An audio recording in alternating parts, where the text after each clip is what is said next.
L'évangile de ce dimanche s'ouvre par la question qu'un docteur de la loi pose à Jésus: « Maître, que dois-je faire pour avoir part à la vie éternelle ?» Sachant qu'il est un expert des Écritures saintes, le Seigneur invite cet homme à donner lui-même la réponse, que celui-ci formule parfaitement en citant les 2 commandements principaux: aimer Dieu de tout son cœur, de tout son esprit et de toutes ses forces, et aimer son prochain comme soi-même. Alors le docteur de la loi demande comme pour se justifier: « Et qui est mon prochain ?» Cette fois, Jésus répond par la célèbre parabole du « bon samaritain » pour indiquer que c'est à nous de nous faire le prochain de celui qui a besoin d'aide.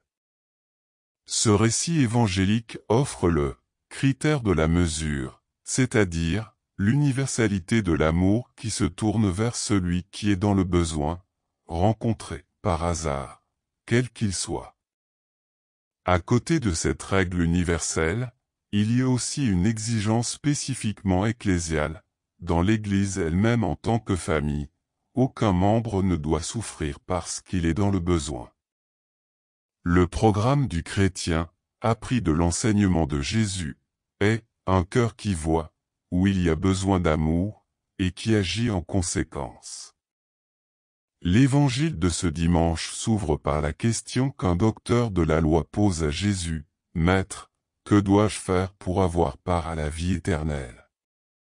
Sachant qu'il est un expert des Écritures saintes, le Seigneur invite cet homme à donner lui-même la réponse, que celui-ci formule parfaitement en citant les 2 commandements principaux: aimer Dieu de tout son cœur, de tout son esprit et de toutes ses forces, et aimer son prochain comme soi-même. Alors le docteur de la loi demande comme pour se justifier: « Et qui est mon prochain ?»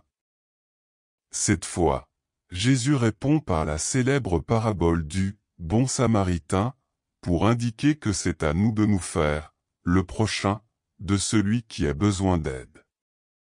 Ce récit évangélique offre le critère de la mesure, c'est-à-dire l'universalité de l'amour qui se tourne vers celui qui est dans le besoin, rencontré par hasard, quel qu'il soit. À côté de cette règle universelle, il y a aussi une exigence spécifiquement ecclésiale. Dans l'Église elle-même en tant que famille, aucun membre ne doit souffrir parce qu'il est dans le besoin. Le programme du chrétien, appris de l'enseignement de Jésus, est un cœur qui voit, où il y a besoin d'amour, et qui agit en conséquence.